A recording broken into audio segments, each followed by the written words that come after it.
Assalamualaikum warahmatullahi wabarakatuh. Salam sejahtera untuk kita semua. Namo Buddhaya, selamat kita pada selamat. Hai sahabat budaya di seluruh Nusantara. Kali ini kita berjumpa lagi dalam acara podcast BPNB Sulawesi Selatan yang akan dikenal sebentar adalah Balai Pelestarian Kebudayaan Wilayah 19 Makassar. Pada siang hari ini kami akan menghadirkan pegiat budaya dari dua kabupaten, yaitu Kabupaten Sinjai dan Goa, dan satunya lagi dari Kabupaten Maros. Kita sapa-sapa dulu ya. Ini ada Pak Andi Hamzah. Halo, apa kabar Pak? Alhamdulillah baik Bu.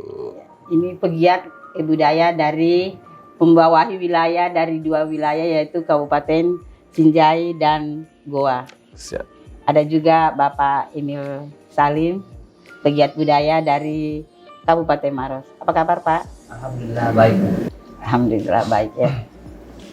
Kalau Pak Andi Hamzah ini pegiat budaya yang sudah berkecimpung selama 5 tahun ya, dari tahun 2017 sampai sekarang. Kalau Pak Emil? Sejak 2012. 2012. Kalau Pak Hamzah alumni dari Unhas sama Unhas, antropologi. S2 Unhas. Bapak Emil? Sama Bu, dari Unhas. Dari Unhas juga ya. Kalau kita melihat apa sih sebenarnya itu pegiat budaya, mungkin bisa kita sampaikan bahwa pegiat budaya itu ditugaskan oleh Direktorat Jenderal Kebudayaan dalam menyampaikan informasi kebudayaan, mengkonsolidasikan hal-hal yang berkaitan dengan bidang kebudayaan dan melakukan pencatatan kebudayaan. Jadi itu sekilas tugas-tugas mereka sebagai pegiat budaya. Jadi yang pertama saya ke Pak Andi Hamzah dulu. Kan kalau menjadi pegiat budaya itu pasti latar belakangnya ada turunan dari misalnya orang tua yang mencintai budaya, atau di lingkungan kita itu banyak hal-hal yang berkaitan budaya. Bagaimana di keluarga Pak Hamzah tentang budaya? Di lingkungan keluarga kalau bicara masalah budaya kita selalu dikaitkan sama etika, moral dalam berperilaku sehari-hari, seperti ucapan tabe. Kemudian ketika sedang berjalan misalnya, kemudian ada yang menyapa berhenti. Ketika sedang posisi duduk, kemudian ada orang lain masuk, datang baru ya harus perbaiki posisi bagaimanapun bentuknya harus diperbaiki. Dan itu disampaikan tidak secara lisan, tapi dia contohkan dalam sikap dan perilaku mereka, orang tua kami sehari-hari. Mungkin seperti itu lah cara mereka untuk mengajarkan kebudayaan kepada kita, etika-etika itu kepada kita. Kalau bicara masalah akademik ya, bidang kebudayaan, keilmuan kebudayaan, saya sendiri Bu sebenarnya baru tahu tentang kebudayaan itu pas kuliah. Jadi ada sedikit cerita tentang bagaimana kemarin saya waktu pertama kali mendaftar di jurusan antropologi. Jadi kan sempat nganggur setahun. Kemudian pas mendaftar lulus di jurusan antropologi, jurusan ketiga itu, passing grade-nya paling rendah jurusannya. Tapi setelah masuk ke situ, kembali ke daerah, ditanya sama teman-teman, gimana ujiannya, lulus? Lah ya alhamdulillah lulus. Di jurusan apa? Antropologi. Oh tahu antropologi. Nah, selamat. Ada satu statement dari teman saya yang sampai saat ini saya ingat. Pas saya sampaikan bahwa saya lulus di antropologi, dia bilang, "Cie tahu astronot." Ini sebenarnya sekarang menjadi sesuatu yang lucu, tapi waktu itu adalah sesuatu yang horor karena saya sendiri tidak tahu tentang kebudayaan, terus mau diminta untuk menjadi astronot. Wah, saya bukan hanya akan jauh dari orang tua, tapi saya akan jauh dari manusia yang ada di bumi ini, kupikir begitu. Nah, setelah setahun berjalan di kampus, saya baru sadar, oh kebudayaan seperti inilah. Oh penting ternyata kita memelihara kebudayaan karena beranjak dari sejarah kejayaan Nusantara pada saat itu, kita berjaya karena kita berjaya, kita bisa lihat dari artefak-artefak tinggalan budaya. Tinggalan budaya kita dulu itu wah sangat luar biasa. Kan? Tapi karena ada kolonialisme datang, kemudian kebudayaan kita digerus, akhirnya seperti sekarang gitu. Pokoknya begitulah, bicara masalah kenapa saya akhirnya mengerti kebudayaan. Jadi awalnya saya tidak tahu kebudayaan gitu. Mungkin kalau Pak Emil kira-kira seperti bagaimana tentang kebudayaan itu? Kalau dari saya pribadi, saya awal mengenal dan menyukai namanya kebudayaan itu sebenarnya sih dari kecil sudah dididik dan dikenalkan di lingkungan keluarga kan. Seperti saya kan lahir dan besar di Makassar, Bu. Jadi otomatis untuk mengenal bahasa, contoh bahasa, untuk mengenal bahasa Bugis, seandainya bapak, mama tidak memperkenalkan sejak dini di lingkungan keluarga mengenai bahasa Bugis, bisa jadi sampai detik ini saya tidak paham bahasa Bugis. Jadi setiap dialog atau perintah-perintah yang sering dilakukan orang tua di rumah itu sering menggunakan bahasa Bugis. Bahasa Bugis, Jadi kami itu tidak asing lagi karena hari-hari sudah diperkenalkan dengan bahasa Bugis. Dan alhamdulillah tanpa direncanakan sih bisa lulus di antropologi. Kebetulan tempo hari hampir sama dengan Kakak Hamzah, lulus di pilihan ketiga. Awalnya sih saya pilih hukum. Tapi itu pun antropologi yang memilih Kakak, Bu. Itu pilihan ketiga kan, karena tidak ada pikiran mengenai apa sih antropologi. Tapi seiring berjalan waktu, ternyata ilmu antropologi luar biasa, Bu. Dengan ilmu antropologi yang saya rasakan, saya lebih mudah untuk bergaul. Kemudian saya lebih gampang untuk akrab dengan orang-orang. Selama menjadi penggiat budaya kan, alhamdulillah saya tidak pernah ditugaskan di sesuai domisili. Rata-rata di luar domisili. Anda berdua kan tidak ditempatkan di dalam suatu lokasi secara terus-menerus berpindah-pindah ke wilayah yang satu dengan wilayah yang lain, khususnya di Sulawesi Selatan ini. Kalau Pak Emil dari daerah mana ke daerah mana selama bertugas sebagai pegiat budaya? Mungkin dari Pamong ke penyuluh dan ke pegiat itu sudah melewati daerah-daerah tempatnya di mana bertugas. Silakan Pak Emil. Ya, makasih banyak, Bu. Jadi di tahun 2012 kan Pamong. Awalnya saya ditugaskan di Endrekang. Kemudian dari Endrekang ditugaskan ke Wajo. Ditugaskan di Wajo itu namanya sudah berubah jadi penyuluh budaya. Kemudian dari Wajo Sopeng. Tapi memegang 2 kabupaten, Sopeng Wajo. Kemudian pada saat penggiat budaya di Sopeng, dikembalikan ke Sopeng. Kenapa sampai saya bisa ditempatkan di beberapa daerah?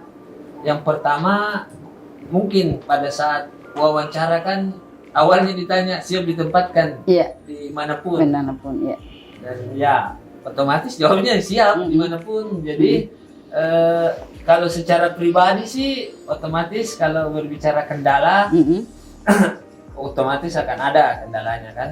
Cuman ya suka tidak suka ya harus disuka, Bu. Karena yang pertama kan mungkin saya berbicara penggiat saja, Bu, ya, karena ini yang terbaru. Seperti awalnya kan saya ditugaskan di Sopeng. Karena program ini sebenarnya perekrutan itu sesuai KTP, harus sesuai dengan KTP. Tapi sudah ada teman yang ditempatkan di Makassar karena saya kan KTP Makassar. Tapi mungkin sudah ada teman yang di Makassar. Kemudian tidak ada yang mau ke Sopeng, jadi ya saya terima, Bu. Saya ditempatkan di Sopeng. 1 tahun berjalan di Sopeng itu kan mungkin 3 bulan pertama kendala terberat yang saya alami. Karena otomatis saya tidak kenal lokasi yang pertama. Mungkin karena saya tidak punya relasi, otomatis itu akan berat. Berat ya. Cuman di dalam 3 bulan itu saya berusaha menikmati saja.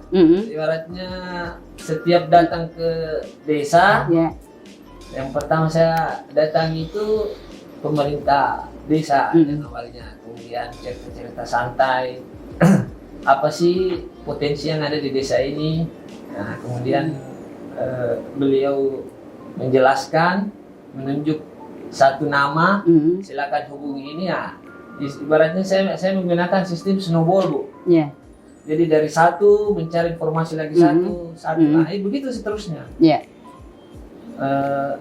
Seperti yang saya bahasakan tadi di awal, bahwa mungkin karena background pendidikan saya antropologi, yaitu ilmu yang mempelajari manusia kan, jadi otomatis ya bagaimana caranya kita bisa ibaratnya survive di lapangan.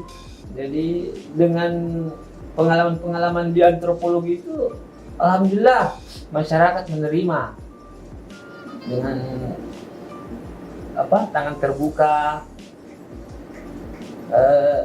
Kemudian kendala kedua yang terberat sebenarnya, ketika saya ditempatkan di lokasi yang bukan domisili, sebenarnya ada pada kos, ibaratnya biaya. Yang pertama biaya mobilisasi. Kalau kita mau dari desa ke desa kan, kemudian tempat tinggal itu sebenarnya biaya yang paling menguras.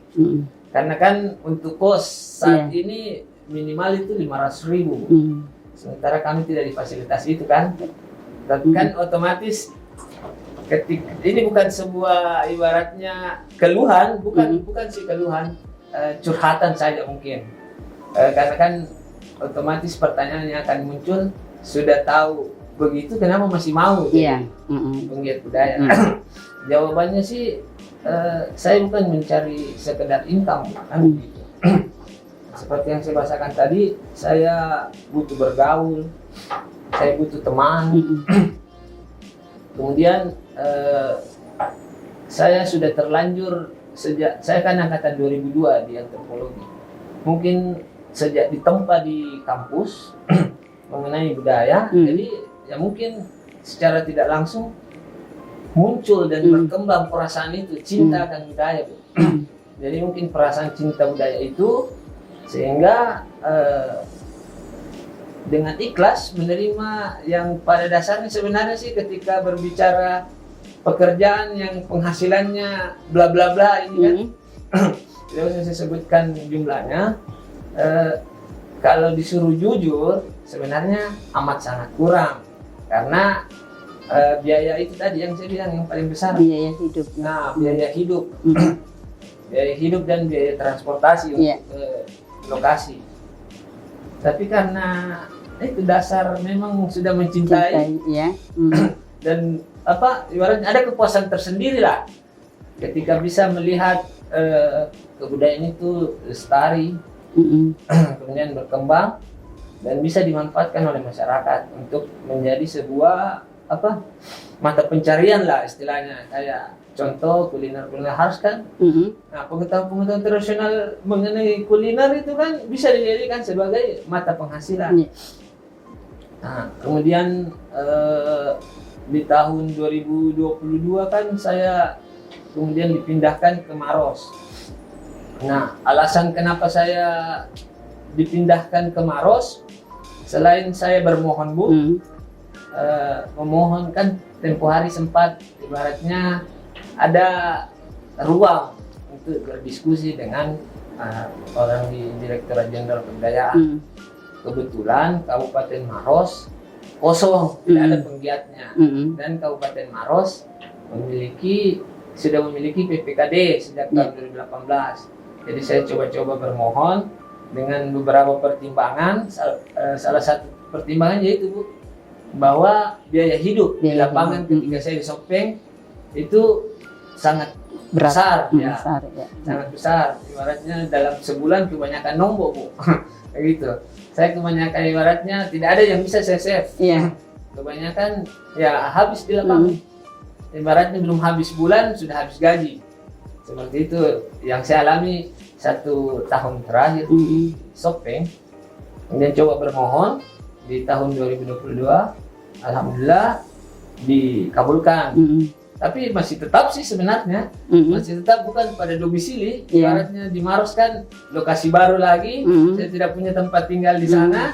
Jarak, saya kan tinggalnya di Makassar, jadi jarak untuk hari-hari ke lapangan itu Makassar Maros, kalau untuk ke kota kan sekitar 24 sampai 30 kilo. Tapi kan lokasi penggiat budaya bukan cuma di kota. Kami harus menjangkau beberapa desa-desa. Jadi paling tidaklah kos biaya-biaya yang waktu ditugaskan Sopeng bisa lebih menurun sedikit. Mungkin seperti itu. Iya, karena jaraknya ya dekat dari domisili. Kalau Pak Andi Hamzah kan juga sudah berpindah-pindah ya tempat, dari Bulukumba kemudian ke Sinjai. Bagaimana mengatasi hal-hal seperti itu yang diungkapkan tadi Pak Eni? Jadi pertama kali di Bulukumba itu karena kebetulan lowongan waktu pas mendaftar memang ada beberapa kabupaten, tidak semua kabupaten, termasuk Bulukumba, Goa, Maros, dan Pangkep kalau tidak salah. Nah, saya mendaftar tidak tahu saya akan ditempatkan di mana di 4 kabupaten itu. Yang jelas saya daftar aja dan bersedia ditempatkan di mana saja kan. Alhamdulillah dapat di Bulukumba yang berbatasan dengan Sinjai. Saya sempat kos juga Bu waktu itu, sempat kos. Tapi karena pada saat itu ada pos anggaran untuk akomodasi. Jadi pada saat itu ada pos anggaran untuk akomodasi perjalanan untuk ke desa-desa, minta SPPD kita bawa semacam absen. Jadi ada kolom-kolom yang dibawa ke kantor desa, kemudian stempel kantor desa. Itu yang kemudian didokumentasikan dan dikirim untuk dilakukan pencairan SPPD perjalanan lah ceritanya. Kemudian selanjutnya saya ditempatkan di Makassar. Ini saya tidak tahu juga sih sebenarnya, pas ada perekrutan kembali keluar nama saya ada di Makassar. Oke lah, karena pernah kuliah di Makassar juga tidak masalah. Kemudian pas yang terakhir, yang kedua dari terakhir ini di Kabupaten Sinjai, memang saya minta untuk di Kabupaten Sinjai, kebetulan saya orang asli Sinjai. Nah, setelah 1 tahun di Sinjai, tahun 2021 kemarin, saya banyak turun di daerah-daerah Sinjai Barat ke atas. Saya melihat bahwa ternyata ini Kabupaten Sinjai dan Goa selain berbatasan langsung secara geografis, dia juga memiliki latar sejarah yang sama, khususnya untuk 3 desa ini yang ada di atas di dekat Malino ini, Paut, Balasuka, sama Suka. Karena sejarah Sinjai ini, kalau kita ngomong sejarah sedikit tidak apa-apa ya. Jadi Sinjai kan gabungan dari 2 federasi kerajaan, Telu Limpoe dan Pitu Limpoe. Pitu Limpoe ini 4 ada di Sinjai, 3 ada di Goa. Ini yang kemudian menjadi motivasi bagi saya untuk mencari tahu, sekali jalan deh, mumpung saya jadi pegiat budaya, sekali jalan cari tahu informasi tentang ini. Ini juga sebenarnya yang perlu, yang ingin saya sampaikan bahwa mengenai pelaporan. Nah, jumlah data yang 55 itu, menurut saya masih terbilang tinggi. Berat berat sekali, berat sebenarnya. Meskipun kita bisa melakukan meskipun sebenarnya kita bisa lakukan, tapi yang mengkhawatirkan karena begini Bu, semakin lama perjalanan, maka jarak itu semakin jauh. Kita sudah sosialisasi di sini, pos anggaran cuma sekian misalnya. Minggu depan, bulan depan kita kan mungkin di sini lagi Bu. Ya harus pindah ke tempat lain. Jadi butuh anggaran yang lebih lagi.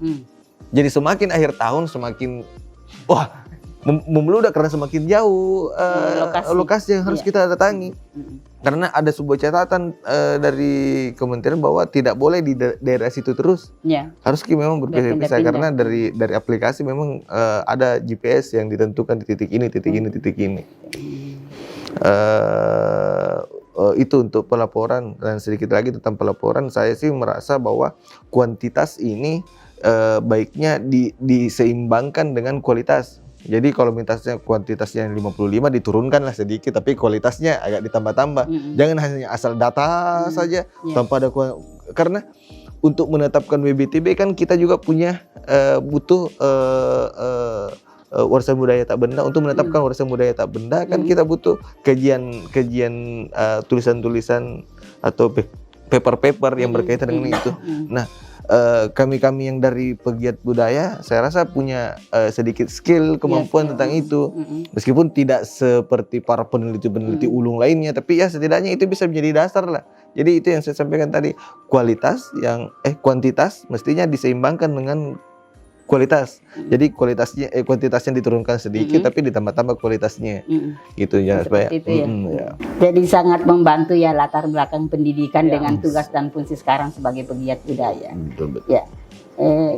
Dalam hal ini sebagai tugas-tugas seorang pegiat budaya ada hal-hal yang sangat menarik mungkin yang bisa diceritakan sebagai pegiat budaya sebelum kita mengatakan kendala-kendalanya seperti ini, tapi yang menariknya dulu apa kira-kira?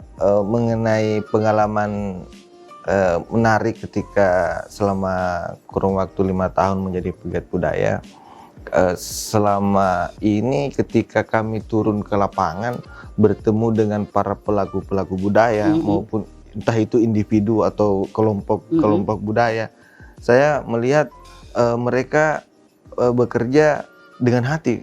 Ya, dengan hati. Dan upaya mereka melestarikan kebudayaan itu sama kerasnya dengan upaya mereka bertahan hidup. Ya. Saya lihat seperti itu. Karena kebudayaan dia jadikan sebagai sumber mata pencarian. Keterampilan mereka dalam berkecapi misalnya, keterampilan mereka dalam berkarya, membuat patung misalnya, itu dijadikan sumber mata pencarian. Hanya saja yang jadi kendala kadang saya temukan, karena orang yang mampu paham tentang bagaimana berkarya itu, dia tidak begitu pandai untuk mentransformasikan ilmunya. Jadi yang saya khawatirkan ketika mereka para pelaku budaya ini wafat misalnya, otomatis kebudayaan juga akan punah. Itu yang saya lihat pengalaman saya ketika turun di lapangan. Wah, ini orang di masyarakat ini yang pelosok-pelosok ini betul-betul melestarikan kebudayaan gitu. Itu yang menarik bagi saya, yang sebenarnya memotivasi saya untuk ayo ke lapangan lagi, ayo ke lapangan lagi, ayo ke lapangan lagi. Itu semacam sumber energi baru untuk saya gitu. Bagaimana pelaku-pelaku budaya itu mewariskan budayanya itu kepada generasi muda? Apakah Anda melihat ada hal-hal yang seperti itu yang Anda temui di lapangan? Ada sih Bu, tapi saya rasa dia lakukan tanpa konsep. Seperti misalnya penenun. Kan sebelum di Kabupaten Sinjai saya tugasnya di Bulukumba. Di Bulukumba ada Kajang. Kajang di sana kan ada topeng leleng.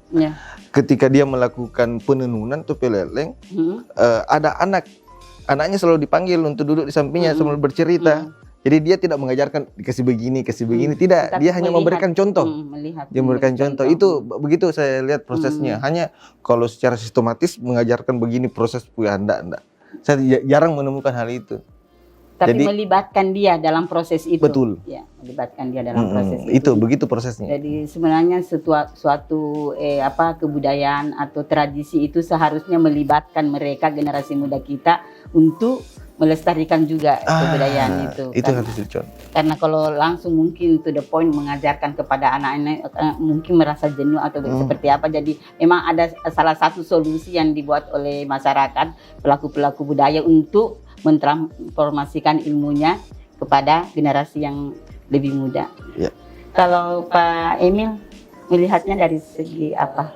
Kalau saya sih ketika berbicara suka dan duka menjadi seorang penggiat budaya, ketika sukanya bagi saya sih jalan-jalan gratis Bu. Ya, jalan-jalan gratis. Karena kan hampir semua lokasi sejak tahun 2012 saya ditempatkan rata-rata di luar daerah. Awalnya di tahun 2012 saya di Nrekang. 2013 saya dikasih kepercayaan memegang 2 kabupaten, Nrekang dan Wajo. Kemudian 2015-16 berubah dari Wajo Sopeng, 3 kemudian. Nah itu sukanya itu yang pertama saya banyak mengenal orang. Ya. Yang kedua teman, sahabat, tambah banyak udah tiap kabupaten itu alhamdulillah punya banyak keluarga baru. Cuman yang biasa menjadi kendala, yang pertama itu tempat tinggal Bu, sama jarak. Karena kan otomatis ketika saya ditempatkan di luar dari kabupaten, kan saya tidak punya keluarga di kabupaten yang awal. Jadi saya ibaratnya dipacu bagaimana caranya bisa survive dan bisa bertahan, bisa bersosialisasi dengan masyarakat agar bisa diterima, kan seperti itu. Karena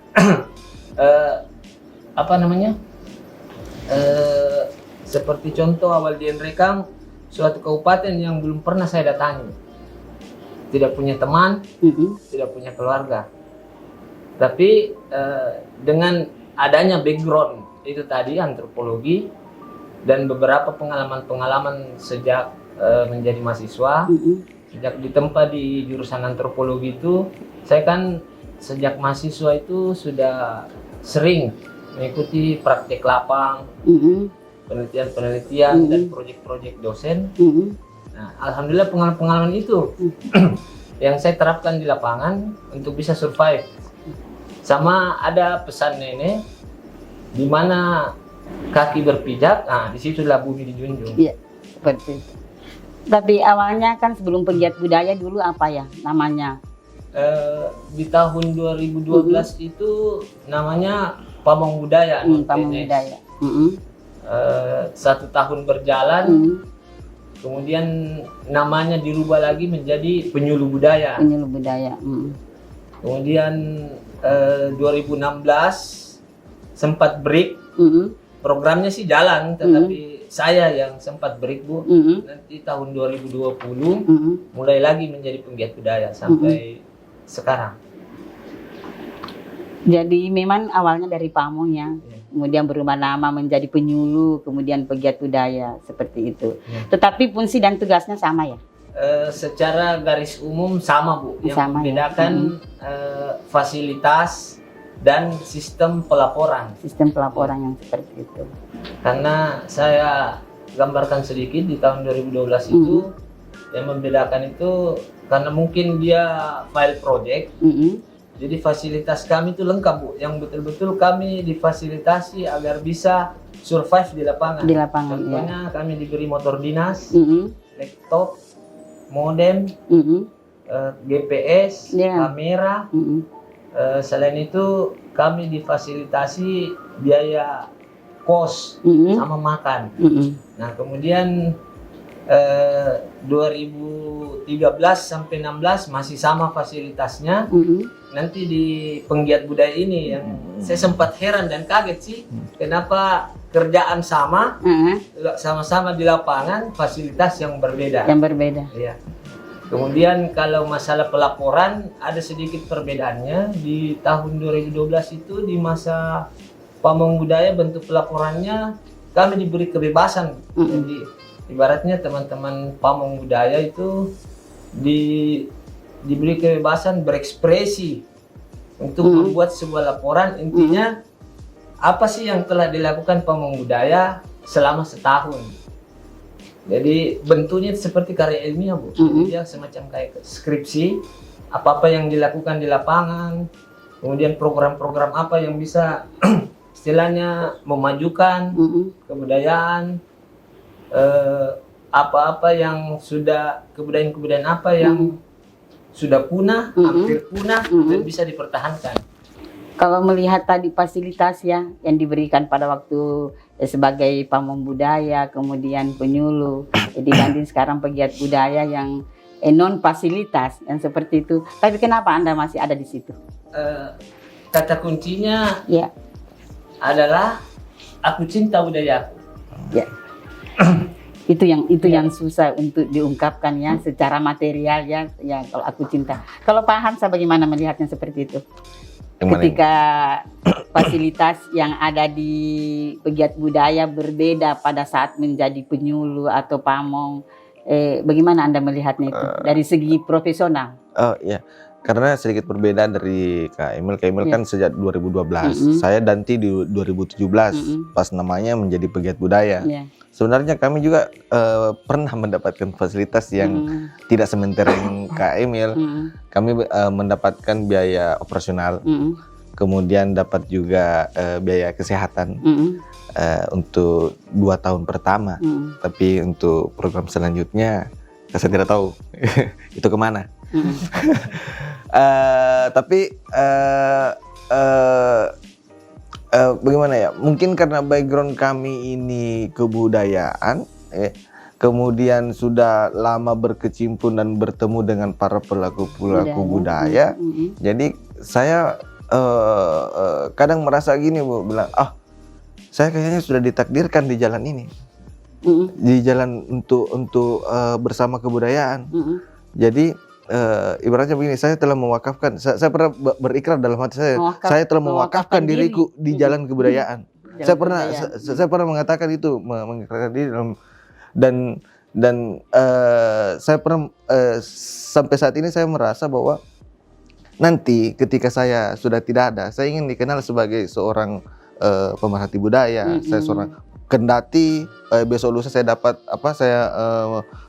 punya penghasilan kegiatan lain, tapi saya tetap ingin dikenang sebagai seorang pegiat budaya, pemerhati budaya, bukan astronot. Bukan astronot.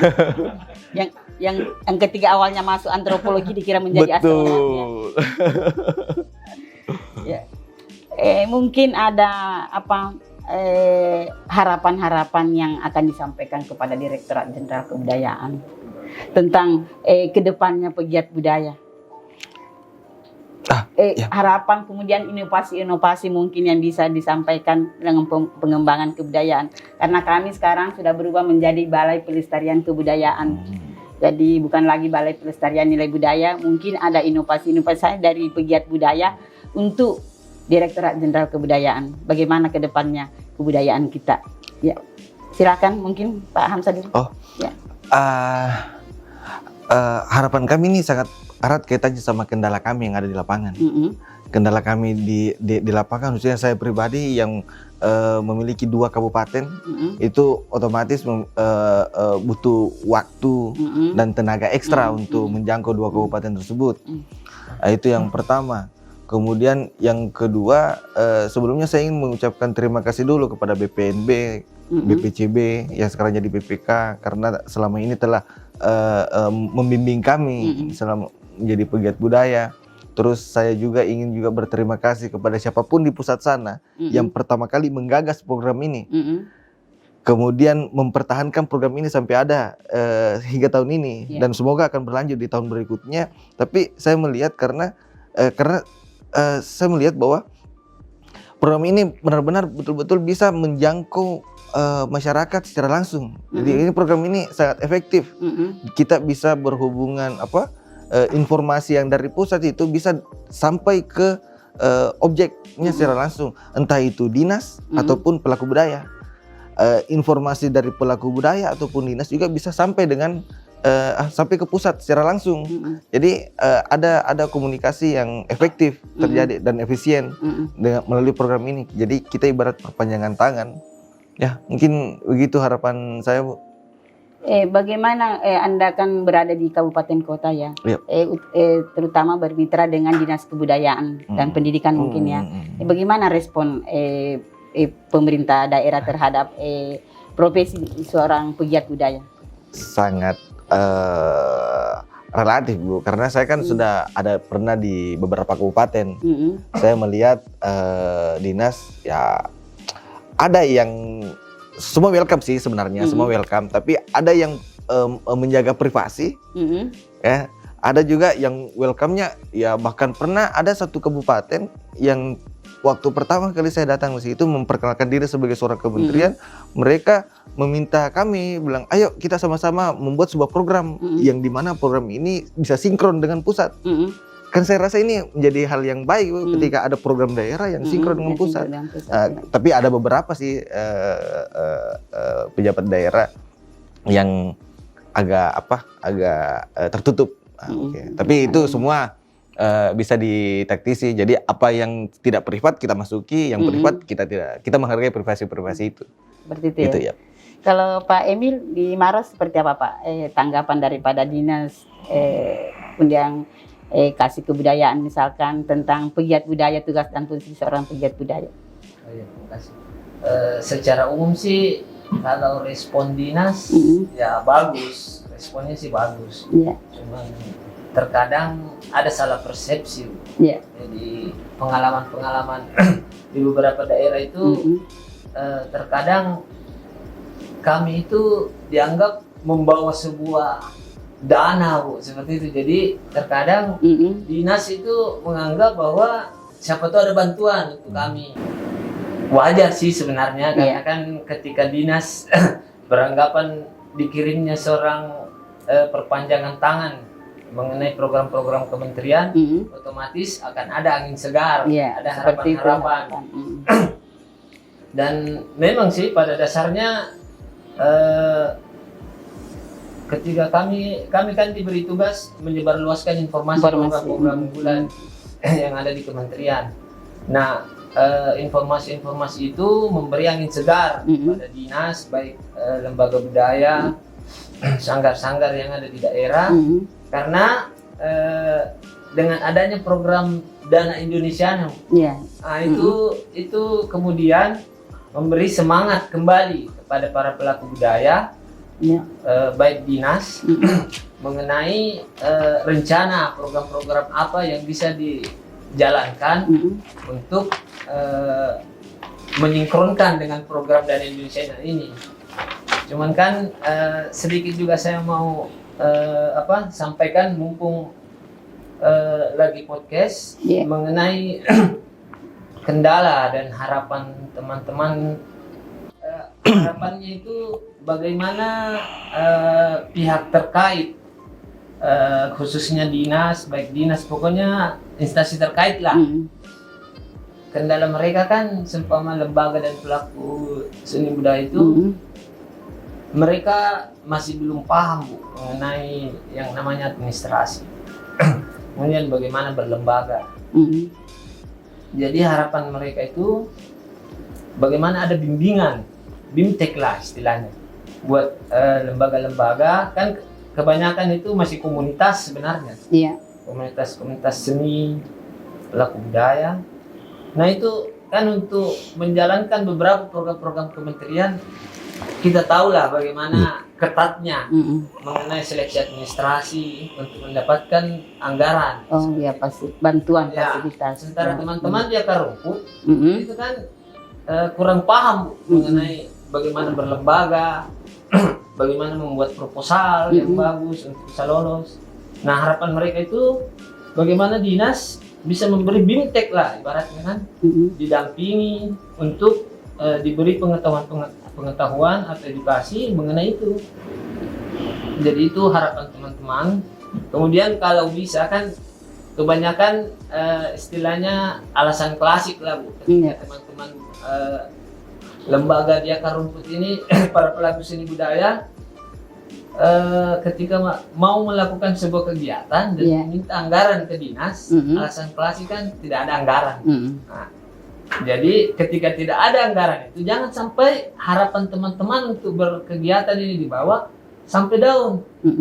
Ada kan beberapa cara, Bu, ketika di dinas tidak ada anggaran, kenapa tidak mereka didampingi atau diedukasi untuk menyambut anggaran yang ada di pusat, seperti itu. Jadi harapan mereka itu minimal ketika tidak ada anggaran di dinas membuat sebuah program pendampingan atau edukasi buat mereka agar mereka memiliki pengetahuan untuk membuat sebuah proposal yang bagus lah ceritanya untuk bisa menyambut program. Apakah harapan-harapan dari komunitas-komunitas budaya itu sudah disampaikan ke dinas kabupaten kota atau ke kementerian seorang pegiat budaya 8 itu? Alhamdulillah kalau di dinas kayak baru-baru di Kabupaten Maros ada kegiatan Tudang Sipulung, saya sudah sampaikan, Bu. Cuman ya ibaratnya perlu sebenarnya intens penyampaian ini Mm-mm. kepada pihak-pihak terkait. Karena kan biasanya ya kita tahulah ketika instansi membuat sebuah program kan baratnya sudah ada pos-pos anunya, Iya. anggaran. Mm-mm. Jadi mungkin untuk sementara mereka hanya tampung. Tapi harapannya sih insya Allah di tahun depan sudah dibuatkan program-program yang khusus untuk mengedukasi itu. Edukasi para pelaku, Iya. ya, pelaku seni ya. Kalau di tempatnya Pak Hamzah, hal seperti itu juga ada? Kalau di tempat saya yang sekarang kabupaten saya ada apa? Memang sudah ada kegiatan pembinaan gitu. Memang sudah diprogramkan. Ada program seperti itu dan kami sering dilibatkan sebagai narasumber pembicara Untuk sosialisasi. untuk sosialisasi. Seperti itu. Iya. Dilakukan oleh Kabupaten Dinas Sinjai. Kabupaten. Oh. Kabupaten Sinjai. Bukan dari ke direktorat. Bukan, Kabupaten Bukan. Sinjai, iya. Tapi dia kalau Kak Emil tadi kan dia fokus untuk pembuatan proposal. Kalau saya pembinaan itu lebih ke bagaimana melestarikan kesenian. Jadi bimtek itu bagaimana menggunakan tari ini gitu. Tapi menarik sih apa yang disampaikan oleh Kak Emil tadi karena proposal itu rata-rata pelaku seni dia cuma taunya berseni gitu. Mereka cuma taunya berseni, berkarya sudah. Kalau bicara masalah administrasi oh no. Mereka Kadang ada beberapa seperti itu dan banyak malah. Dan itu membuat mereka ribet ya kalau menerima bantuan-bantuan untuk pelaporan administrasinya seperti itu. Jadi membutuhkan bintek khusus ya. Betul.